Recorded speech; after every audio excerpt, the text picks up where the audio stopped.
Salam, hörmətli tamaşaçılar.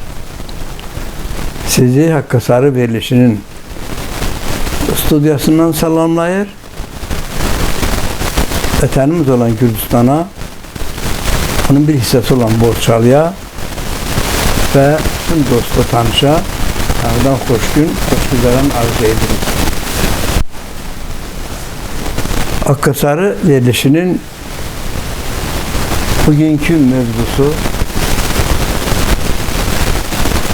ümumiyyətlə ağsaqqala hörmət, ağsaqqalın yeri, dinimizdə ağsaqqalın tutduğu mövqe və bir də gənclərimiz arasında ağsaqqala olan münasibət haqqında irəliləyən dəqiqələrdə geniş söhbət eləyəcəyik. Bu münasibətlə biz Borçalımızın gözəl ziyalısı, bütün şuurlu həyatını gənclərimizin maariflənməsinə həsr etmiş, gözəl ziyalı,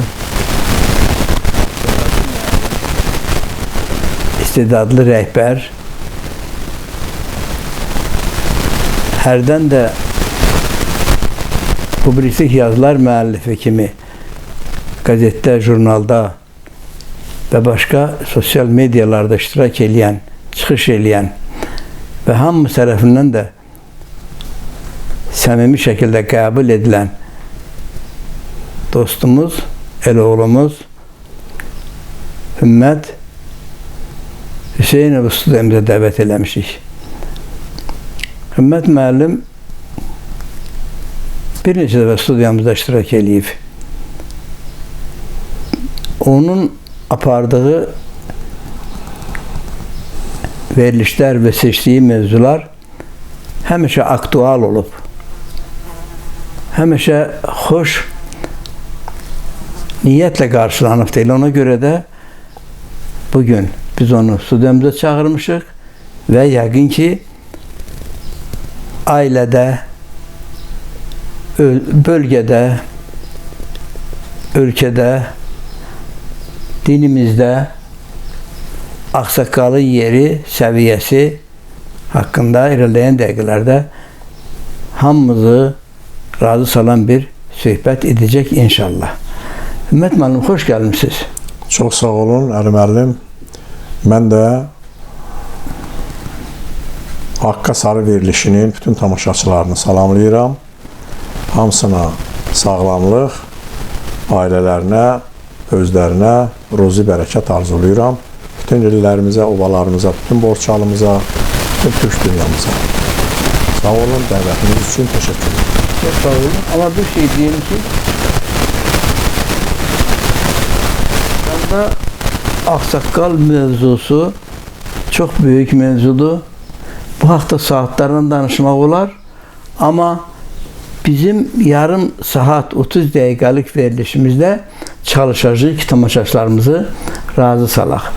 Bu İslamda ağsaqqalın yeri, səviyyəsi, tutduğu mövqe haqqında biz sizdən bir iki kəlmə izahat istəyirik. Buyurun. Sağ olun, çox böyük məmnuniyyətlə elə çox gözəl başladınız. Ona görə ki, bugün bu müqəddəs məkanda əyləşmişik. Ona görə də çox gözəl oldu ki, elə bu söhbətimizə bizim dinimizlə bağlı, dinimizin bu məsələyə mövqeyi ilə bağlı yanaşmadan başlayaq. Buyurun. Müqəddəs İslam dinimiz həmişə ağsaqqal, ağbirçək, övlad valideyn münasibətlərinə xüsusi önəm verərək onlara nəvaziş göstərməyi, onlarla xoş davranmağı, onlara itayət və hörmət etməyi vacib saymışdır. Peyğəmbərimizin bizə əmanəti olan müqəddəs Quran kitabımızda kitabımızın Ənkabut surəsinin 8-ci ayəsində deyilir. Biz insana ağsaqqal və ağbirçəyə, ata və anasına yaxşılıq etməyi tövsiyə edirik. Bax, bu, hər bir müsəlmanın, hər bir Azərbaycanlının həyatda devizi olmalıdır və bu, Quranımızın bu göstərişini hər bir şəxs öz həyatında rəhbər tutmalıdır və buna əməl etməlidir. İmam Sadiq həmin ayəni izah edərkən buyurmuşdur. Yaxşılıq və xeyirxahlıq ondan ibarətdir ki, ağsaqqal və ağbirçəklərlə, o cümlədən yaşlı valideynlərimizlə xoş rəftar etmiş olaq. Göründüyü kimi, İmam Sadiq Həzrətləri də bu məsələyə önəm vermişdir. Əgər kimsə bu dünyada, bu həyatda valideynin razılığını qazanmış olarsa da, onun yeri cənnətdir. Kimsə valideyninin etinasızlıq eləyərsə də, ona zülm eləyərsə də və s. o elə cəhənnəmlikdir. Bu məsələ də Peyğəmbərimizin hədislərində bu cürə keçir. Və hamıya məlum olan Peyğəmbərimizin çox məşhur bir kəlamını da xatırlatmaq istəyərdim ki, deyir ki, cənnət anaların ayaqları altındadır. Bunun da mənası yəqin hamı bilir, ondan ibarətdir ki, ana müqəddəs varlıqdır, ana ağbirçəkdir, anaya hörmət qazanan şəxs cənnəti tapmış olur. Öz anasına hörmətin müqabilində.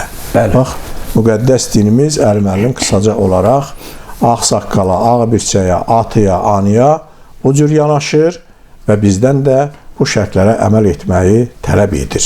Hümət müəllim, çox gözəl dediniz dinlə bağlı.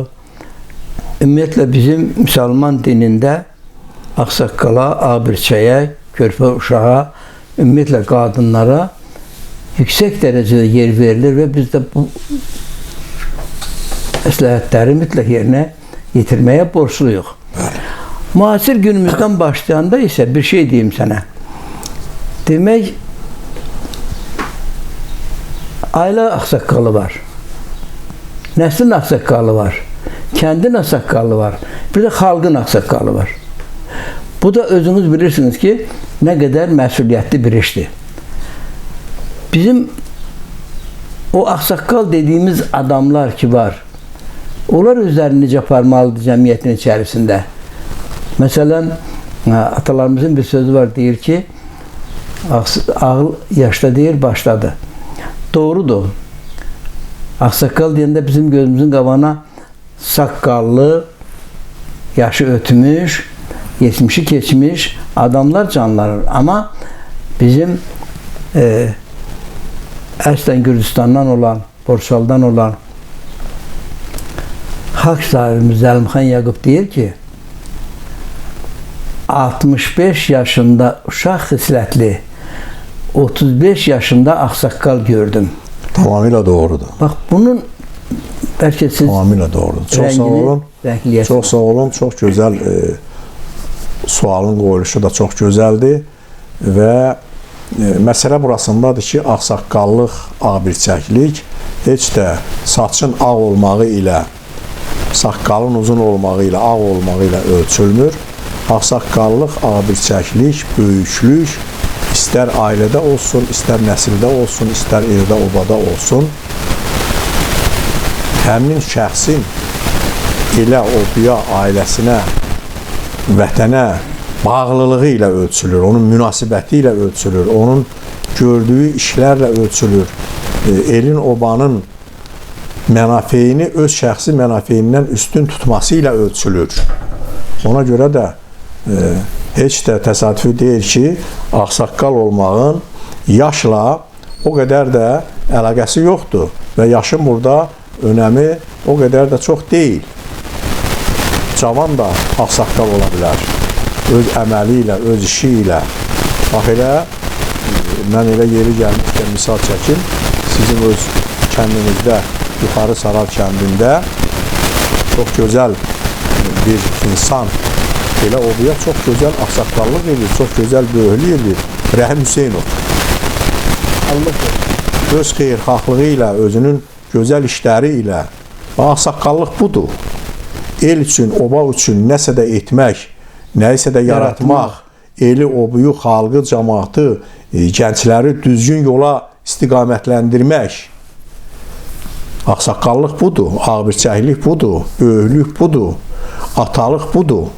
Və çox şükürlər olsun ki, ellərimizdə yurdun yuvanın qədrini bilən, samballı, dərin zəkalı, müdrik ağsaqqallarımız, ağbirçəklərimiz, Həcər qeyrətli, Nigar xanım hünərli, qadınlarımız, Rəhim bəy kimi cavan yaşlarından ağsaqqallıq eləyə bilən gənclərimiz çox şükürlər olsun ki, vardır və inşallah gələcəkdə də olacaq. Olacaq inşallah. Bəli. Ağsaqqallıq Azərbaycan tarixində, ədəbiyyatında, mədəniyyətində, dini qanunlarında, milli xüsusiyyətində sözün əsl mənasında birinci yerdə yer tutan statuslardan biridir.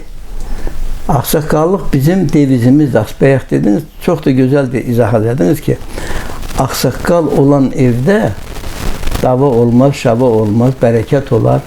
Ağsaqqal olan eldə də dava olmaz.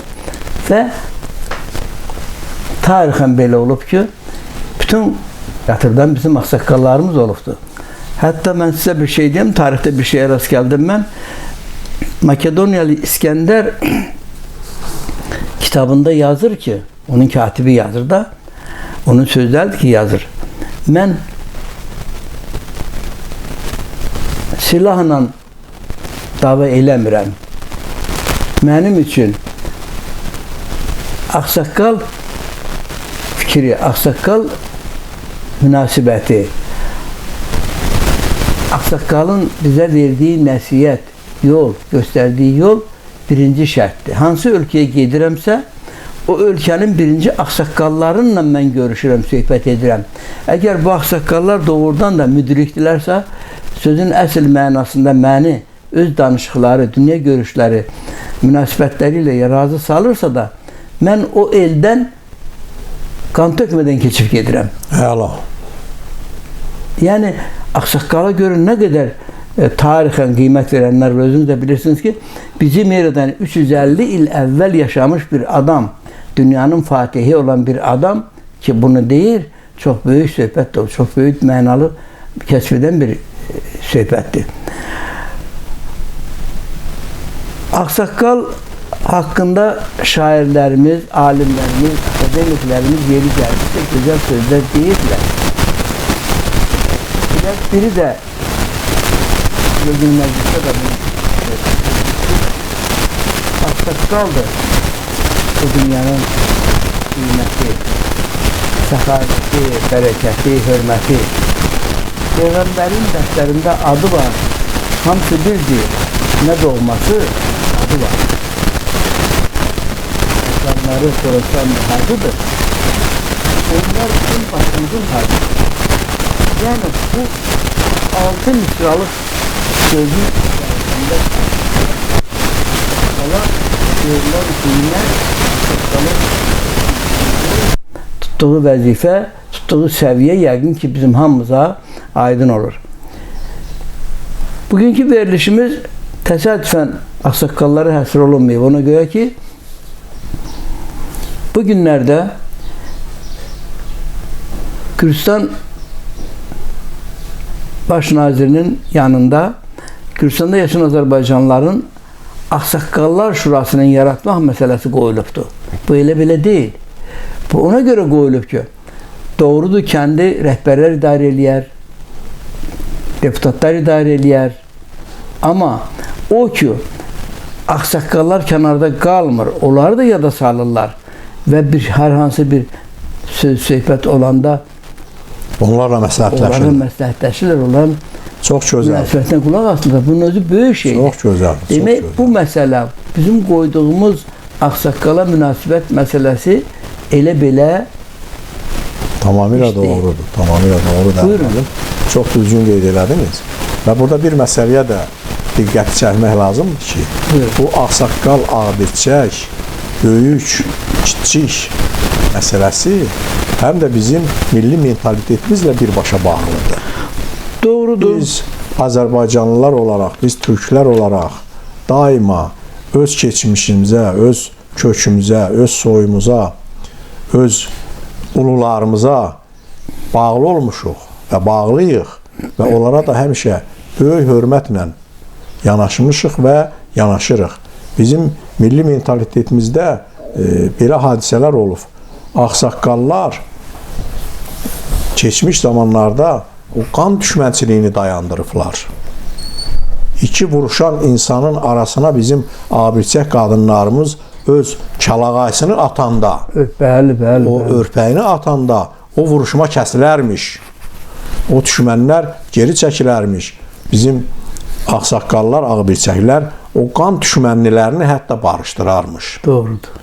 Bu da bizim xalqın ağsaqqala, ağbirçəyə, böyüyə nə qədər hörmət qoyduğunu, nə qədər qiymət verdiyini və onların da sözünün nə qədər keçici olduğu, kəsərli olduğu buradan aydın görünür.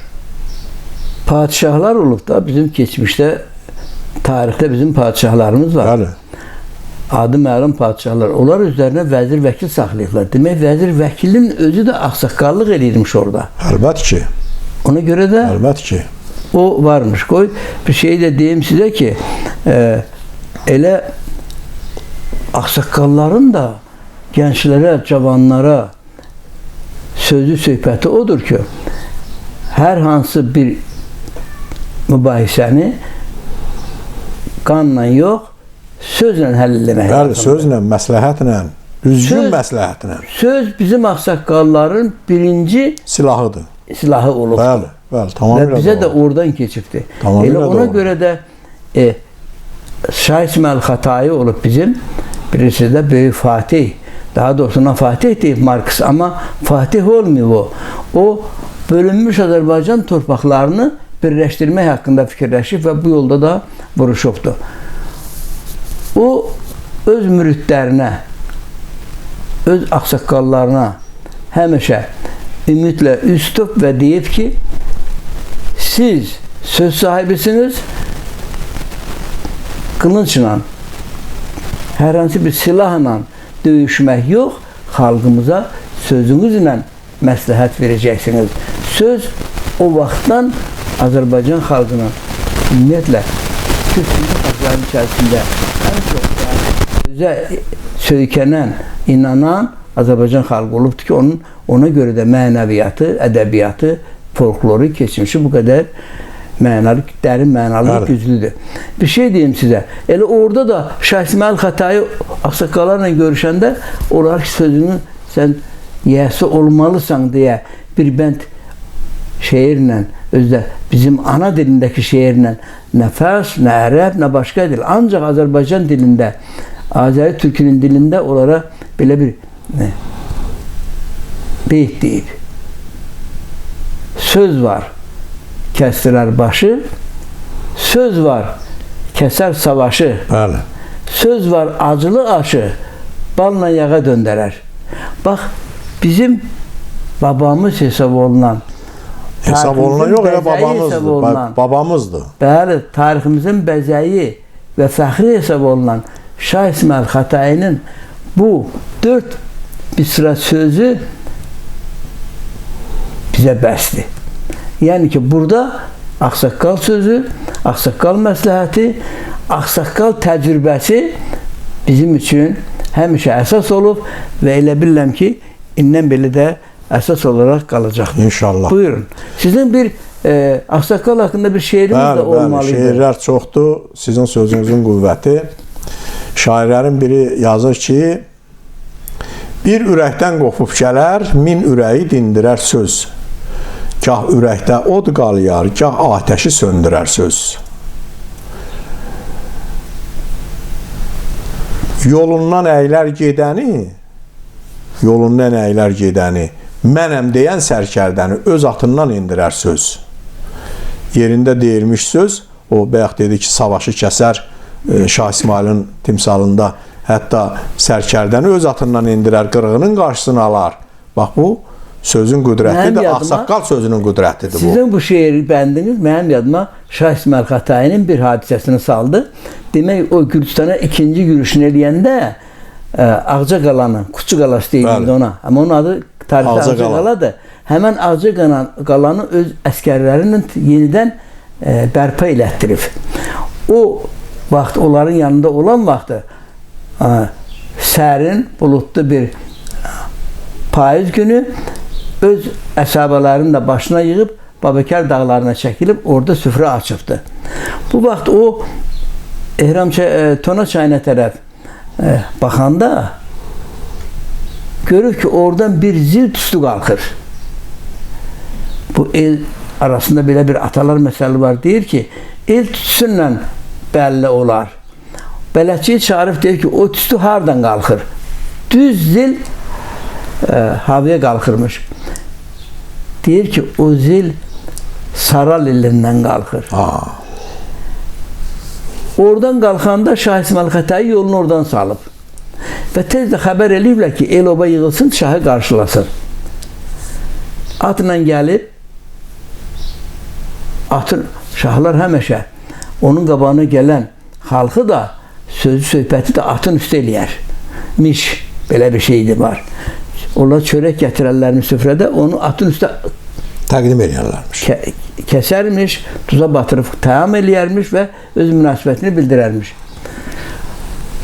Ağsaqqalların duruşu, sözü, söhbəti və o tüstünün yuxarı düz qalxmağı bu eli buna sevdirib və deyib ki, siz bu eldənsinizmi? Deyiblər, kitabında var bunun səlnaməsində yazılıbdır, katibi yazıb bu söhbətləri.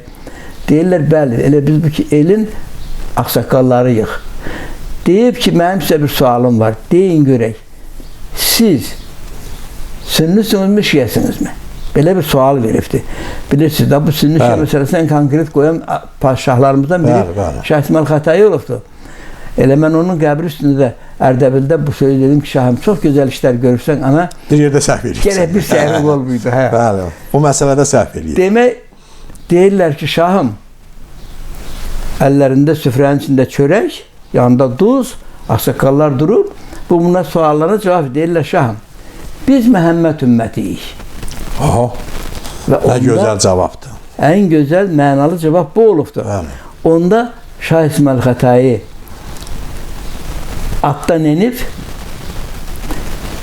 bir addım irəli gəlibdir, çörəkdən qırıb tuza batırıb, təam eləyib və ağsaqqallara deyib ki, sizinlə bütün dünyanı fəth eləmək olar.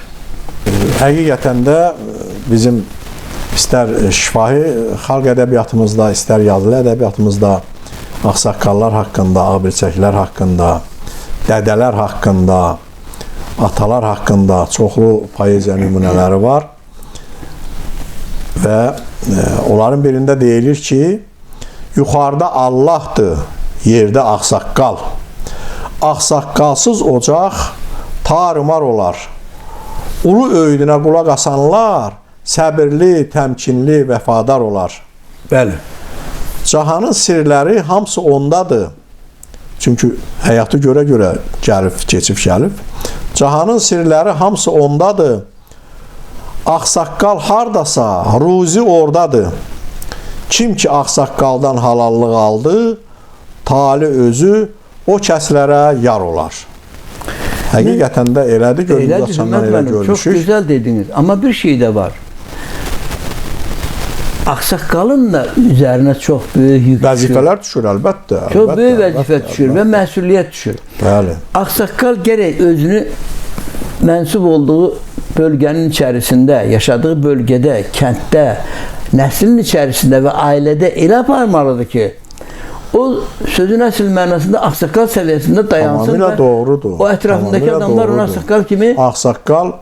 Ağsaqqalın sözü əgər onun işinə söykənməsə, onun sözünün nə kəsəri olmaz, nə dəyəri olmaz. Onun özünün gördüyü işlərin nümunəsi onu ağsaqqal eləyir. Elə münasibəti onu ağsaqqal eləyir. Onun xeyirxahlığı elə ağsaqqal eləyir. Yoxsa ağsaqqal sözünün dəyəri olmaz. Əgər özünün şəxsi keyfiyyətləri olmasa, bir insan kimi, bir eroğlu kimi, bir ata kimi Buna söykənir ağsaqqallıq. Ağsaqqalın çox gözəl vurğuladınız. Sözünlə əməli üst-üstə düşməlidir. Əlbət ki. Özünü sadə aparmalıdır, mehriban aparmalıdır. Elə nümunəvi olmalıdır ki, onun gördüyü işlərdən cavanlar ibrət alsın. Bəli. Tamamilə doğrudur. Tamamilə ona görə də dünyanın ən çətin vaxtlarında belə, tarixin ən çətin dönəmlərində belə bu dünyanı qırğından, dağılmaqdan, insanların qırılmağından, qan tökülməyindən, pis yollara getməyindən, haram tikə yeməyindən, harama meyl eləməyindən saxlayan nə olubdur? Ağsaqqalların məsləhəti sözü olubdur. Ona görə də ağsaqqallar mütləq və mütləq özlərini onların boynuna düşən səviyyədə saxlamalı. Əlbət ki. Və o cürdə hərəkət eləməlidir. Tamamilə doğrudur. Bayaq da dedik, ağsaqqal özü nümunə olmalıdır. Bəli. Öz hərəkətinlə nümunə olmalıdır. Ən gözəl nümunə olmalıdır. Qayğıkeşliyi ilə nümunə olmalıdır. Öz xeyirxahlığıyla nümunə olmalıdır. Yoxsa onun sözünə kim baxar? Elədir. Yoxsa o ağsaqqallıq zirvəsinə, ağsaqqallıq səviyyəsinə qalxa bilməz, əgər sözünlə işi uyğun gəlməsə. Doğru. Özünün şəxsi hərəkətlərinlə, özünün davranışınla öz aramızdır. Öz ailəsinə başçılıq eləyə bilməyən düz əməlli, belə deyək. Elə nə cürə başçılıq eləyə bilər? Bu düz mütənasib olmalıdır. Amma mənim bir məsləhətim var dünyaya. İndi biz adi adamlarıq, doğrudur. Amma efirimiz vasitəsilə bütün bizi qulaq asanlara, dinləyənlərə bir məsləhətim odur ki, dünyada, dünyanın sahibi ağsaqqallardır. Dünyanın içini bilən, yolunu göstərən, onun yol xəritəsini verən, ona xeyir-dua verməyi bacaran və Tanrının yanında hörmət olan bir məxluqdur ağsaqqallar. Ona görə də gəlin ağsaqqalların ətəyini əlimizdən buraxmayaq və onların dedikləri bütün məsləhətlərə qulaq asaq. Mənim Pribaltikadan qonaqlarım var idi. Ər-arvad, ikisi də alim idilər. Tekstil sahəsi üzrə. Bunları yola salanda mən bunları axırıncı günü restorana apardım. Süfrə açdım. Və dedilər ki, biz həyatımızda birinci dəfə Azərbaycan xalqından ünsiyyətdə oluruq. Mən də elə oradan tutub dedim ki, bəs siz birinci dəfə Azərbaycan xalqını gördünüz, onların ünsiyyətdə olduğunuz, ailəsinə girdiniz, 2 gün bizdə qaldınız. Bizim çatan cəhətimiz, xoşunuza gələn cəhətimiz nə oldu? Və bizim səhifimiz nədir? Bunlar bir-birinin üzünə baxdılar və o nə dedi, sən de, bu nə dedi? Biri dedi ki, qadın tərəf dedi ki, mən deyəcəm. Biz dedi, 3-4 gündə bu xalqın içərisindəyik. Bizi şoka salan, mat eləyən adətlər var. Dedim, ziyanına mı, xeyrinə mi? Dedi, əgər o adətləri siz saxlasanız, bilin ki, bu sizin milli sərvətinizdir, milli varınızdır. Nədir? Dedilər, biz burada olanda gördük ki, böyük gələndə balacıdan yekam səyə qalxır. Stolana verirlər oturmağa. Metroya girdi, elədi. Avtobüsü indi elədi. Süfrəyə gəldi, elədi. Ağsaqqal əlini uzadıb süfrədə təam eləməsə, cavanlar ona əlini vurmurlar. Bunlar dedi, bax, bu xüsusiyyət sizin xalqın elə bir varıdır ki, bu varı əldən qoymuyor. Bəs sonra dedim, xoşumuza gələn nədir? Xoşumuza gələn deyir, birinci kənd yerində, onlar kənddə doldular. 3 gün mən apardım, saxladım. Deyir ki, səhər qalxanda uşaqlarla bərabər, ağsaqqalla bərabər, evin sahibinlə bərabər, evin qazanc gətirənlə bərabər, hamı bağa gedir, tarlaya gedir, çölə gedir. Da burada mən oturum özümə qulluq eləyim məsələsi yoxdur. Əgər əmək varsa, hamı oraya gedir. Bunu siz nədə çox belə təəccüblə deyirlər ki, siz bunu necə olur əldə edirsiniz? Bizim gənclərimiz belədir, onlar özləri deyirəm, onların sözünü deyirəm. Hər bir xalqın özünün yaxşı cəhətləri də var, onları pisliyə haqqımız yoxdur, amma onların dediyini deyirəm, bizim gənclər deyir, səhər açılandan biraz keçəndə köşklərin qabağında növbəyə dururlar, müəyyən içkilərin şeyinə, amma sizinkilər əlində bel, lapatka, toxa bağa gedir, bağda işləyir, böyüyünə kömək edir və bir də onlara xoş gələn nə oldu? Ata, ana nə deyirsə da uşaqlar onun üzünə qabarmadı. Hamısı qanun kimi qəbul edilər. Bu da onları çox böyük təşvişə salmışdır, maraqlanmışdılar və bu mənim üçün ləzzət verdi ki, bizim xalqımızın heç olmasa belə gözəl xüsusiyyətləri var. Ümumiyyətlə, başqa xalqlar kimi bizim xalqın da ədəbiyyatı, mədəniyyəti, tarixi, folkloru, mifologiyası, adət-ənənəsi, milli xüsusiyyətləri mənə elə gəlir ki, yetərincədir. Və həmişə demişik, bugün də deyirik, hansı xalqın folkloru, ədəbiyyatı, mədəniyyəti, milli xüsusiyyətləri zəngindirsə də, o xalq sözün əsl mənasında zəngindir. Tamamilə. Allah eləməsin ki, onlar, amma mənə elə gəlir ki, bu telefonlar, televizorlar, sosial medyalar yavaş-yavaş bizim gənclərimizi də neyini soyudur bu işlərdən. Ona görə mən elə fürsətdən istifadə edib valideynlərimizə, ağsaqqallarımıza, ailə başçılarımıza, gənclərimizə, cavanlarımıza deyirəm. Hər şeyin öz yeri olduğu kimi bu telefona meylin də, sosial medya meylin də öz yeri var, üstə qədəri var, səviyyəsi var. Ona görə gəlin adətlərimizə qulluq edək. Bəli, milli mədəni sərvətlərimizi, milli mədəni dəyərlərimizi qorumaq hamımızın borcumuzdur.